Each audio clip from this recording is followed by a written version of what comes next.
There was much brouhaha this week when the Chief Justice of India, Justice D.Y. Chandrachud, spoke of drawing inspiration from God while sitting in judgment over the Ayodhya case, which ultimately paved the way for construction of the Ram Temple in the birthplace of Lord Ram in 2019. Inauguration or Pran Pratishtha of the same temple months ahead of the general election this year was seen as BJP's attempt at encashing the strong Hindu sentiment around the development. The BJP never denied it, so shouldn't we. But this controversy occasioned a thought in my mind. Is religion's intersection with politics typical of India in any manner? The secularism debate has in some ways determined India's politics since independence.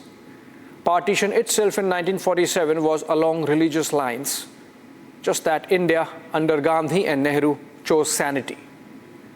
The US presidential election campaign is in the last phase, November 5 being the results day.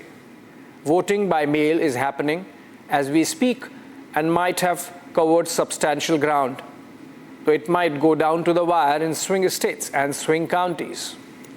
This week, Republican presidential candidate and former President Donald Trump appeared before a Catholic audience delivering a roast at the Alfred E. Smith Foundation Memorial Dinner.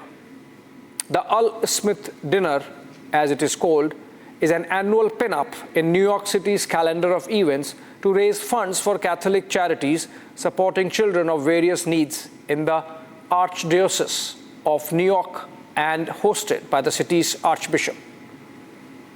It is organized in honor of Al Smith, New York's 4 times governor, who rose through poverty to become the first Catholic nominated for president by a major party.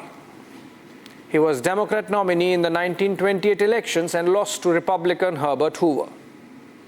I would recommend a watch for the dinner speech by Trump to understand in detail and with amazing hilarity the influence religion has on American politics.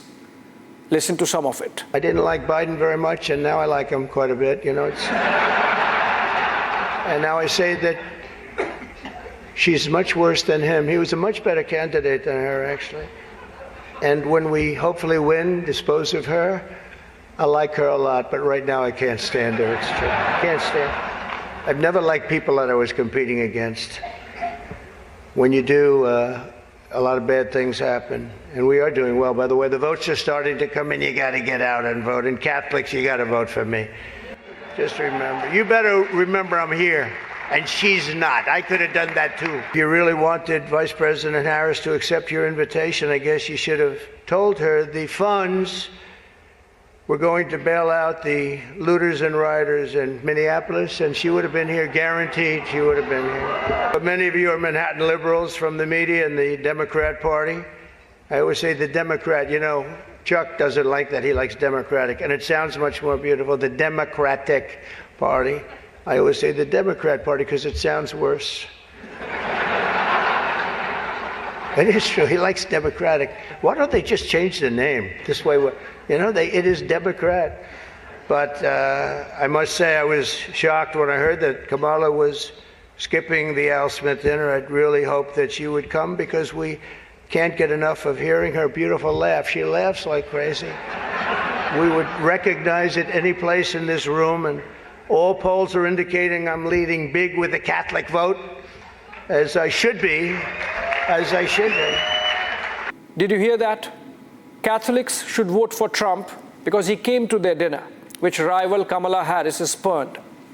In fact, there are reports that after the kind of virality Trump's Al Smith dinner speech got, Kamala vented on her campaign manager, Julie Chavez, for having advised against the participation. The Democrat candidate supposedly told Chavez that if she loses on November 5, her absence from the Al Smith dinner should be to blame. But that's how the political divide plays out along religious lines, or religious divide along political lines in US politics.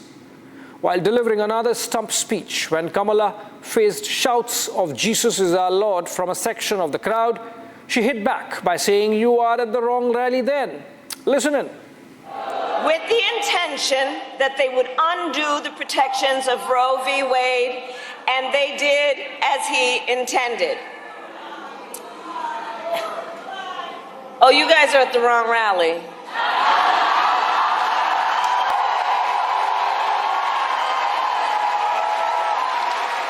No, I think you meant to go to the smaller one down the street.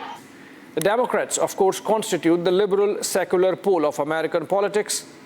And for Kamala to say what she said on being interrupted buttresses claims of her being far left of the Democratic establishment. When Kamala was obstructed with Jesus' Lord jibe, she was speaking on a contentious issue in American politics, and one that is directly connected with Christianity and the Bible, that of Roe v. Wade.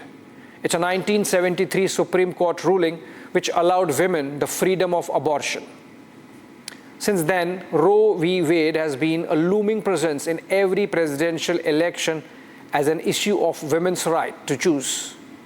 This election also, the most combative part of the Trump-Harris debate on ABC, was the one where the two sparred over their respective positions on abortions, with Kamala accusing that if he becomes president, Trump would orchestrate a national ban on abortions.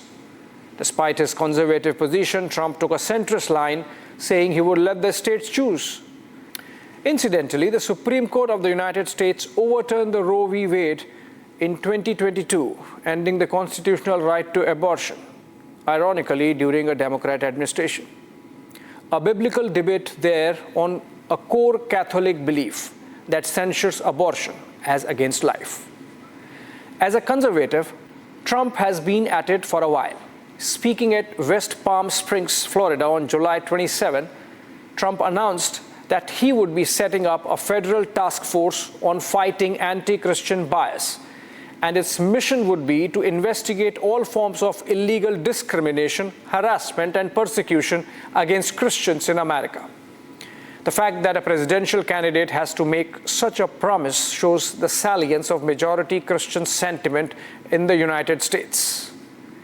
In fact, identity politics is as deep-rooted in the US as in any other part of the world, including India. And the so-called liberal space politicians are neck-deep into it. Listen to Obama.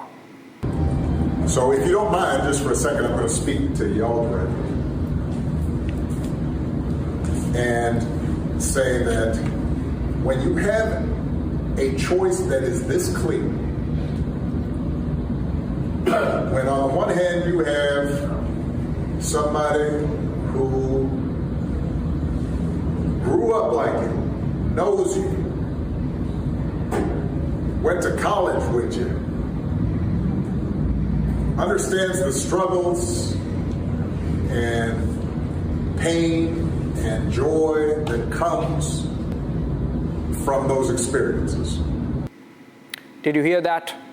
Obama, that epitome of liberal sentiment, not just in the United States, but around the world, is asking blacks to vote as blacks for Kamala Harris, who grew up black, and not as citizens of the United States who should be free to choose based on how their bread is buttered. I recall a speech, in fact, Barack Obama delivered in his early years as president at the Al-Azhar University in Cairo, Egypt, where he mentioned how Azan influenced his spiritual being during his growing up years in Indonesia. Obama later used that speech and the occasion to make his Muslim outreach for the Middle East conflict. Though it's a different matter that a more transactional Trump got much greater success in the region, his efforts culminating with the Abraham Accords, which have withstood the ongoing war between Israel and Iranian proxy forces from Hamas to Hezbollah to Houthis for over a year now. On identity politics, there's a group called White Men for Harris that seeks to create an impression that Kamala Harris is not about blacks, Hispanics, Mexicans, and migrants alone, that she is as much about the mainstream white male America. So much for all the modernism and postmodernism. Role of religion in American politics goes back to its founding years. President Abraham Lincoln issued Proclamation 97 in the year 1863, appointing April 30 every year as the day of prayer and fasting. The presidential decree recognizes the authority of God over affairs of men and nations, and goes on to ask citizens to abstain from their secular duties for a day and dedicate themselves to the Lord in prayer. The same Lincoln, in his second inaugural address, described the two warring sides of the Civil War thus: both read the same Bible and pray to the same God. In God we trust, says the dollar, and don't we love it? Thanks for watching.